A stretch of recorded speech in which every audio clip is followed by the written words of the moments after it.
Greetings, this is Naya with NNV News. Today I have the honor and privilege of interviewing Sister Anissa, who is the founder of Wally Wellness.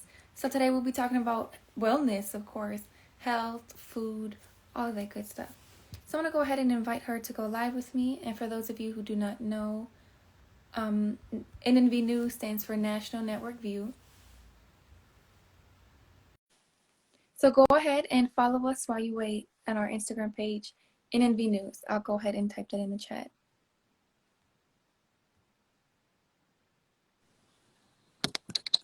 Assalamualaikum. That was fast.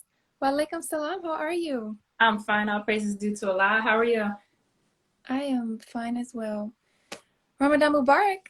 Ramadan Kareem. How's it going so far? Pretty good. Proud of myself. Praise I've be been to Allah. getting all the readings done. Praise be to Allah. Yeah, that's the tough part. Yes, this will be the first year. Oh, praise be to Allah. You'll do well, inshallah. Inshallah. Yes, ma'am. All right, so do you mind just going ahead and introducing yourself, who you are and what you do? Yes, ma'am. Well, my name is Sister Anissa X. I go to Muhammad Mosque number 85 in New Brunswick, from Morristown, New Jersey. As you are aware of Wali Wellness, which basically came to mind from just me seeing the way that food has affected my personal family with high blood pressure, diabetes, and how that actually affects a lot of the Black community as well.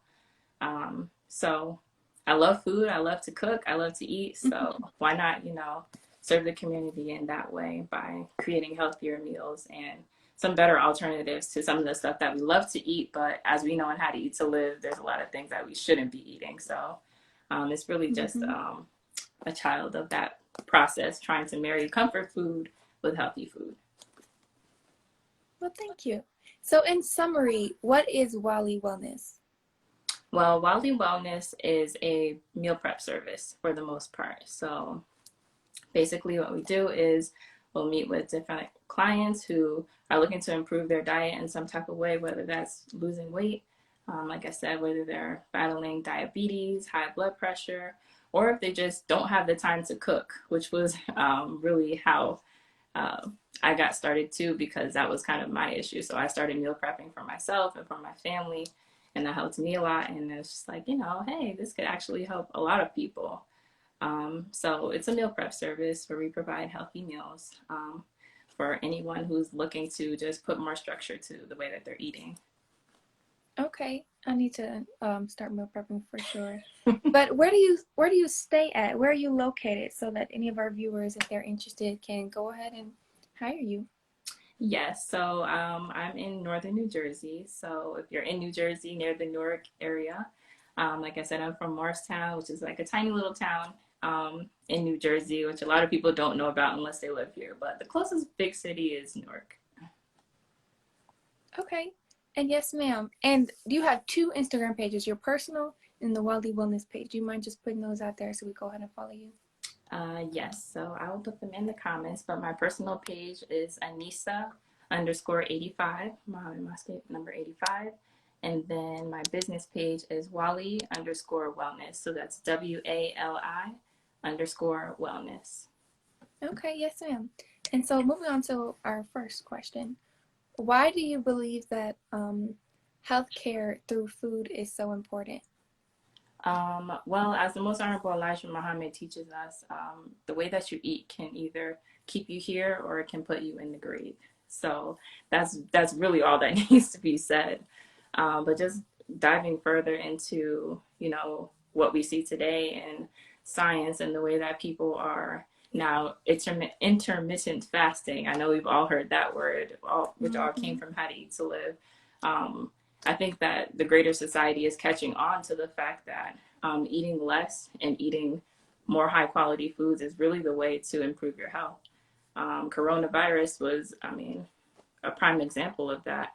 People who were suffering from diabetes and have high blood pressure, who are overweight and have these quote unquote underlying illnesses were, the first group to really be put out in the forefront of being affected by the coronavirus, as we saw in the news. So what simpler way to improve your health than just by eating better And there comes complications with that because a lot of people don't have the access to certain types of fresh foods, don't really know what to buy when it comes to eating healthy, don't know what to cook or even how to cook. So Right. it's so multifaceted, to be honest, but I believe that food is really the easiest way and the cheapest way to improve your health. Mm-hmm. I'd rather pay for good food now than pay for hospital bills later on. Exactly, Those are much exactly. more expensive. Yeah, Yeah. yeah. But okay, so you follow what you eat according to the book How to Eat to Live, written by the For the Honorable most Elijah. part, absolutely. Yes, We ma'am. all So strive to do the best we we're can with that. striving. We're striving for sure. So what foods do you try to stay away from? What foods do you not cook I'm sorry, can you for repeat the Wally's question Wellness or prepare? again? Mm-hmm. So what foods do you stay away from according to How to Eat to Live for Okay, Wally's so Wellness? yes, yes. So definitely no swine. That's number one. No swine. But I generally follow the diet that I pretty much follow, which is also no beef, no red meat. Don't really eat lamb or steak or anything like that. So more or less fish and vegetables. That's the primary foundation because those are the foods that are most recommended to us by the Most Honorable Elijah Muhammad in How to Eat to Live. So he mentions a host of vegetables that we should eat and that we shouldn't eat. So we know that some of the things that we really don't eat are, like not a lot of spinach, which is a health food that a lot of people who work out and even people who eat healthy, they say, oh, you should eat a lot of salad, you should eat a lot of spinach and this and that. But that's one of the foods that we kind of limit. We don't eat lima beans, we don't eat cornbread. But in the Nation of Islam, we have alternatives to that. So we have farina, which we make into our own types of muffins and breads and things like that. So try to be creative and creating those different types of recipes. And of course, the navy bean. So everybody's not a fan of navy bean soup, but all praise is due to Allah. In our how to cook class, we learned how to make hummus out of it. We learned how to make bean pie. We learned how to make so many different things with the navy bean, and that's really the best food that we should eat. So just experimenting, just reading How to Eat to Live and going through the book and saying, okay, these are the foods that we can eat, that we should eat. So what kind of ways can I make them so that I love them, that other people love them? And my children are my biggest taste testers. They'll tell me if something is good or if it's not that good. So yeah, making something that's also child friendly, getting children to eat their vegetables, things like that. Yes, ma'am. Do you consider yourself to be a chef? I don't know. Because I think you are.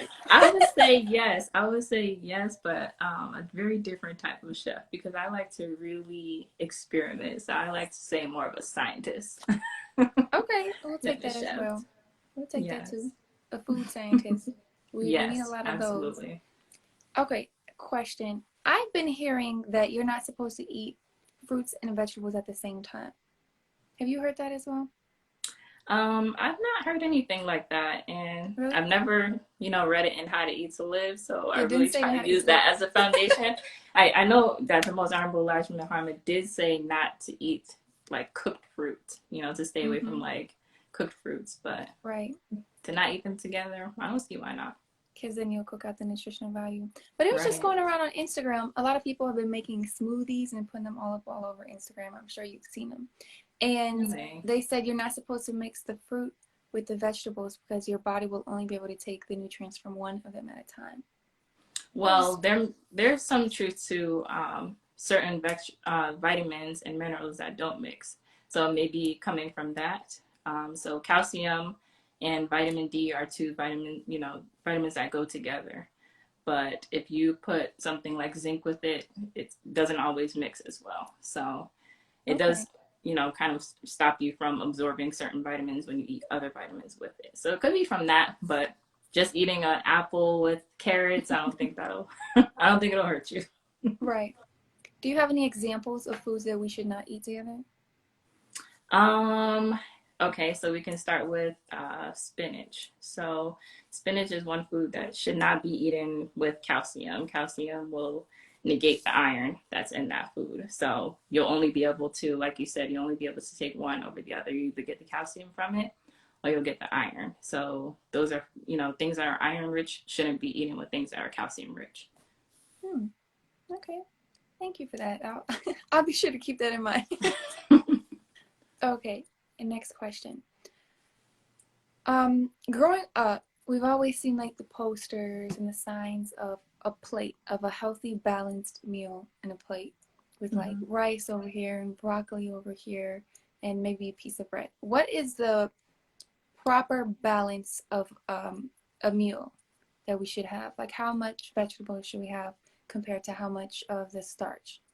Yeah. So in How to Eat to Live, the Most Honorable Elijah Muhammad teaches us to eat one meal a day. So the healthy plate idea isn't so much in tune with that because it requires you to eat so many different things, multiple times throughout the day. Mm-hmm. So I think the best answer to that would be the best, basically what your body needs. You have to go by what you might be lacking. So, for instance, I'm a person who likes to work out a lot. I like to be active and be on the go a lot. So I would, focus my meal around protein. So the Most Honorable Elijah Muhammad also says that we should stay away from starches like potatoes and white rice and things like that. And replace that actually with more protein. So you can do something like a salmon. Broccoli is a great way of getting protein that people don't really associate with protein. But you can do something like salmon, broccoli, and then maybe have a nice bowl of bean soup. Not maybe, you should definitely have a nice bowl of bean soup because that's even more protein. And you get the carbs and the sugar and actually every vital nutrient that you need from the navy bean. So that's a good solid meal right there, but it doesn't necessarily fit that, that My Plate spectrum where you're supposed to have all the colors and you're supposed to have one of each thing. So I think that can be a little bit misleading when we, put that in the public, but it is a good start for those who are looking to eat more whole foods rather than eating processed foods. Mm. Yes, ma'am. And you've mentioned the book How to Eat to Live quite a couple times. For our viewers who do not know, what is that book and why do you find it to be so important and valuable? Well, How to Eat to Live is our dietary law in the Nation of Islam, and inshallah, one day it'll be everyone's dietary law. So the book looks like this. I actually have it right here. There's two books. There's book one and book two. They look exactly the same. You can actually purchase them online at NNV.org. You can literally read both of these books in a day. They're such quick and easy reads, but they really give you guidance on how food affects your body and why we don't eat certain things and why we do eat certain things and why the navy bean is so important. So it really is just like it's like a mini science lesson and broken into two books. So that's How to Eat to Live. Okay, thank you. Thank you. I was reading How to Eat to Live. I always loved coconuts, right? Mm-hmm. Coconuts have just always been my thing. And I was reading How to Eat to Live and it said no coconuts. I was like, no. No coconuts. And I was like, wow, I never knew that.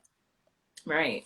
And you'll be surprised, like some of the things that are promoted as health foods that are actually not that good for us, like almonds, for example. And I know there's this big debate, especially in the nation, whether or not almonds are a nut or a seed, but we are not to eat any type of nuts. But in the health food world, they really promote eating almonds, peanuts, cashews, basically all of the nuts as heart healthy foods and gut healthy foods. But based on How to Eat to Live, those are very hard to digest foods, which is why we shouldn't eat them. Your stomach is the only organ in your body that can never be replaced. So that's something that you really don't want to damage and you don't want to overwork it. You have to really be careful to take care of it. Absolutely. And almonds are a nut. It's questionable. Depends who you ask. Some people say it's a nut. Some people say it's a seed. So yeah, I'm I not don't quite know. sure either. So you just stay away from almonds? I'll have them occasionally, but I don't really do almond milk. I try to just avoid them as much as possible. I do have a craving for them sometimes. I'm not gonna lie. Like an almond joy. Oh, yeah. Those have coconut in them. And they sure do. They sure do. Yep. Yeah. Yeah, we're striving. Striving. We're not perfect yet. But okay, yes, ma'am. And according to How to Eat to Live, why should we only eat one meal a day? I know you mentioned Um, intermittent fasting earlier, and yes, they're promoting that now, which is pretty much the eating one meal a day that we've been learning basically. about in the Nation of Islam by the Most Honorable Elijah Basically. Muhammad. Yeah, yeah. So the Most Honorable Elijah Muhammad teaches that we should eat one meal a day to preserve our stomachs. Like I said, the stomach is the only organ that cannot be replaced. So when you're constantly eating, even if you're just snacking, so one meal a day, let me just explain what that means. It means literally eating once out of the day. And that includes, snacking, things like that. Like all of that is out. So when you eat your one meal, it's between the times of 4 p.m. and 6 p.m. And you're supposed to have a well-rounded meal. So now if you're going to eat one meal a day, it doesn't mean eating like pizza and wings or like eating like, whatever. It doesn't mean eating junk food. It has to be a high quality one meal. And it has to be eaten between, the hours of 4 and 6. Not four, you not start eating at 4 and then finish eating at 6, but between those hours. And he states that we shouldn't have any juice, any candy, fruits, snacks, nothing in between. So that we give our body 24 hours to digest that meal, to take the nutrients from that meal before we go ahead and start eating something else. Um, the buildup of toxins in your body when you constantly eat, because everything that we eat, of course, has some level of pesticides, toxins, too much sugar, too much soy, it has something in it that can negatively affect us. But he teaches us that if you eat one meal a day, you'll give your body time to process those toxins, and you'll never be sick. Mm-hmm. You said we'll never be sick eating one meal a day? Eating one meal every other day, you'll never be sick. Eating one meal Eating a day, I think he says what? You'll be sick maybe once three in the times year. once a year? Once a year, and eating one meal every 3 days, you'll never be sick. That's right. That's right. So, Yes. which is super hard, but I do know some believers who are able to do that. Mm-hmm. So, shout out to you if you are eating one meal every other day. Praise be to Allah. Inshallah, I'll be there soon. Yes, I'll yes, be there. that's a supreme example of discipline. It really is, and the It, minister is always teaching us on that and controlling our appetites, and how, if we can control our appetite with food, we can control our appetite with anything. Inshallah. mm-hmm. Yes, Yeah. ma'am. And what is the most valuable thing that you've taken away from the book, How to Eat to Live? I think How to Eat to Live, the most valuable thing I've taken from it is eating one meal a day. Because I think that even if you're not accustomed to eating the most high quality meal, you're not eating bean soup every day, or you just don't know the right foods to cook, at least you'll give your stomach time to digest what you are eating and take the best out of what you are eating before you eat something else. So I would say that, and also fasting. We do the 3-day fast in the Nation of Islam, and a lot of people who are in the fitness world and who are in the health world and even spiritual and into spirituality know the benefits of fasting for your body and for your Right. mind, for your spirit. So, the Honorable Elijah Muhammad teaches why fasting is important and the proper way to do it as well. So Mm-hmm. those are probably the two key things that I've taken from the books. Yes, ma'am. Thank you for sharing that with us. Yes, ma'am. Now, we can go ahead and talk about Wali Wellness. Yes, ma'am. Yes, how ma'am. how long ago did you start Wali Wellness? So I started in 2019. Mm-hmm. So I really started working the business and selling dinners. That was really how I got started, just selling dinners. And it really caught on. A lot of people enjoyed it, especially curry chicken. Curry chicken. So that's kind of like my specialty meal. My father's from Jamaica. So that's kind of just in my spirit and in my blood to make things like that. And then I was like, how can I make this more Muslim friendly, more Islam friendly? So I started to do curry salmon and do different things like that. So I just started to experiment with different things, and people liked it. People enjoyed it. So yeah, that's basically how I got started. Okay. I don't I eat curry, but I'm vegetarian, so it would have to be some type of curry vegetable. Yeah, actually, I've done that too. Yeah, so you can do a really good curry vegetable with the red potatoes because we can have those. Hmm. So you can do it with red potatoes, cauliflower, broccoli, baby carrots. Curry, it's good. It's really good. I love curry, but Yes. now that we can, now that I know that I can no longer have coconuts, I can no longer make coconut curry. No, I've actually never tried to make that. I think that's like the Thai style of curry. I've Mm-hmm. never made it with coconut, but I bet it's really good. Yeah. It is. It's very good, but that's okay. That's okay. I'm sure there are Yes. many other better alternatives like yours. Now, what Yes. is your favorite food to cook? What's your favorite meal? Probably salmon.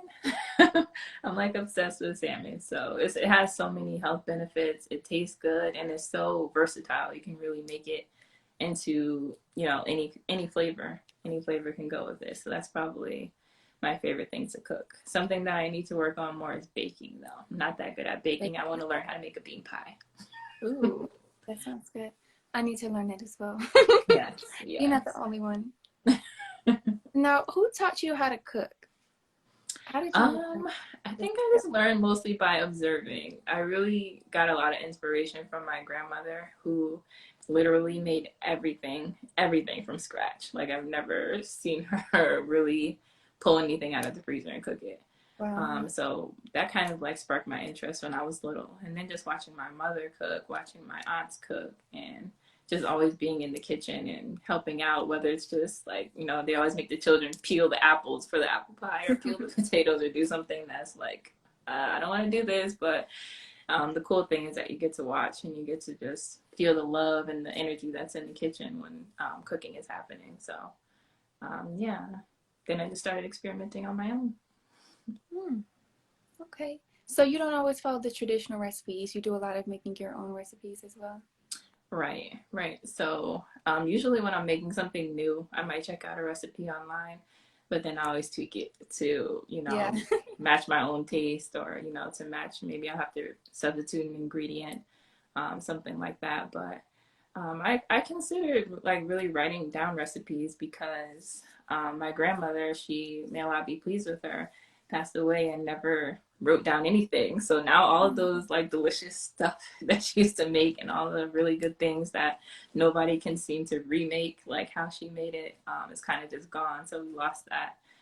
Um, so I think it is at some point a good idea to write down recipes and to keep little recipe cards or recipe books so that those same things can be passed down. you know what? That's a really great idea. My grandmother passed away as well, and the grandmas just they cook. They know how to cook the best food, Exactly. and I don't know, I don't know how to recreate any of her recipes. And I'm like, oh my god, Exactly. it was so good. So Yeah, yeah, no. I think it is important for us to try to write down our recipes. So Yes. Yes. You something need it. happens, God forbid, yes, someone can carry on. Absolutely. Okay. Yes, ma'am. Yes, ma'am. So what's your favorite thing that your grandmother would cook? What's something that you really liked? Oh my God, everything that she cooked was so good. But her macaroni was so good and her asparagus. Yes. And she Talk made a about the veggie macaroni. minestrone soup. Oh Wow, what's my God, that? it was so good. But I think my favorite, besides the minestrone soup, tied with that would be her potato salad. She made the Okay. best potato Okay. salad, hands down.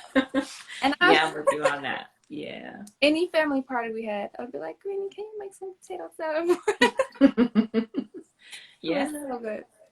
Yeah, that and the mac and cheese. That's one of my favorites too. Hmm.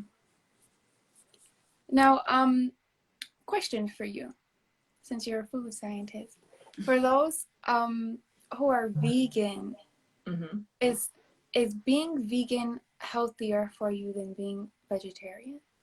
This is your I don't think that is healthier. I think that what you have to be careful with when you're following a vegan diet is staying away from the processed foods and staying away from too much of the raw vegetables and the juicing and things like that. We know in How to Eat to Live, why those things are not healthy for us. There a lot of the times when you're juicing raw vegetables or you're eating raw vegetables, you're also taking in a lot of the pesticides as well. So whether that be from, any type of sprays, things in the air, things in the water, unfortunately, you're putting yourself at a bigger risk of ingesting those things when you're not really cooking it off, so to speak. So the messenger doesn't really recommend vegan diet over vegetarian. He does say that we should be vegetarian, but I mean, to each his own. If you don't want to eat animal products, then hey, don't eat animal products. But I think the most important thing is to stay away from or do your best to avoid like too much of the processed foods, like how they have the vegan version of everything, vegan mayonnaise and vegan cheese. That's kind of where you're going into, kind of a risky zone because it's a lot of chemicals and a lot of, processed foods. And also the soy. Got to be careful of the soy products. I was just about to bring that up. Yeah. We're not supposed to have soy, and No. I know, and I think it's the Asian in me, the Asian in my blood. That just wants me to throw some soy sauce everywhere. I try not It tastes to. good. It tastes good. Very good. But all of the a lot, not all of them, but majority of the vegan products, like the vegan meats, they're made with soy. Yeah. Yeah. I don't know if you've ever tried Field Roast, but Field Roast is a good brand that makes alternative meats that's not soy. So I really like those, and I like to experiment with those types of alternative meats as well. Mm-hmm. Can make some really good pasta with sausages, with the Field Roast sausages. Really good. Yeah, I like those. I like Field Roast brand. What are some cooking tips that you could share with us today?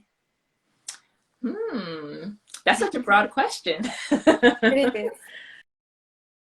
I would say that happens often, especially like when you're eating like at family events and things like that. It's like, I don't know, it's like when you eat vegetables that are outside of your home, it always seems to be overcooked. So you never want to like cook all of the nutrients out of your vegetables. It's best to steam them, maybe lightly saute them in a little bit of olive oil. Yeah, that's kind of like my pet peeve: overcooked vegetables or undercooked vegetables. So Yeah. steam, steam, steam. Mm-hmm. It says on How to Eat to Live. I was Yes. like, okay, steaming is the best way. All right. Yeah, and it's easier, honestly. You don't even have to watch it. You just put it in the steamer and leave it alone. Add a little bit of salt or butter, and you're good to go. It's really the easier way too. Come back in a little while. Yep, exactly. Okay. Yes, yeah. So, for those people who are not in your area and they don't have time to cook all the time, and so they do end up eating out, what piece of advice would you give to them as an alternative to just eating out all the time? I would say experiment with different recipes. Not everyone enjoys cooking, but there are so many different things that you can make that are quick and require literally like one pan and one utensil. You can make a really good meal with a couple of eggs and some onions and peppers and whatever toppings. You can make a really good omelet with some steamed vegetables on the side, and that's a good solid meal that you can have, I mean, at any time of the day. So I would say just try. And if you need inspiration, look on Pinterest, look on TikTok, look on my page. There's so many different things that, you can try that really might seem like it's difficult to cook, or like, it'll take a long time, but it's really not. And you'll have fun. Do it with a friend or do it with a family member. Get the children involved, because the children actually love to be in the kitchen too. For the most part, they love to help out. So let them do the dirty work like we used to do, peeling things and like sorting beans. No. And why do you think it's important to? I know you have 2 children. Is that correct? Yes. Mm-hmm. Why do you think it's important to involve your children in the kitchen? Well, number one, I think it's a great bonding experience. Like, even if they don't ever grow up to cook much, it's good to do something fun. Better than them kind of like sitting on the couch watching TV while you're cooking. If they want to join in, let them join in and let them do something simple, and let them help out. So I think it's good for bonding. I think it's good for creativity. I think it's good too because it can spark an interest, just like it did in me when I was little. Nobody ever really asked me to come into the kitchen. I kind of forced my way in there, but once I was in there, like I was just so intrigued by, the different things that you can do with food. So you never know, you might have a budding chef. So, just expose them to different foods. And usually when children make something, they're more likely to try it. So have them steam the broccoli or let them take a little bit of the salt and sprinkle it on there and say, here, okay, you try this. They're more likely to try it once they, contributed and they helped to make it. Absolutely. Now we got a question in the chat. Brother asked, are there any Asian sauces without soy? Yes. I don't know them by brand, but there are different sauces. Like there's a whole bunch of different black bean sauces, chili sauces. I can go look in my kitchen after this, and I'll post them on my story. Yeah, send them to me too because I'm curious. Okay, of course. I do make a lot of my own sauces though. That's good. That's good. Yeah. I take some basil from my garden out in the back and blend that up and add it to it. That is so cool. I see you do some gardening. So that's something I have to learn. I have to learn how to grow something, even if it's just one thing. It's easier. It's much easier than you'd expect. I bet. Yeah. Yeah. I need some hands-on training. Literally. If you have some vegetables in the kitchen, like onion or lettuce, like a romaine lettuce bunch, if you cut the bottom off and sit it in water, it'll start to regrow. Same thing with Really? Wait, so then what do you do with it? Once it starts to grow, you just put it in a pot or you put it, what do you?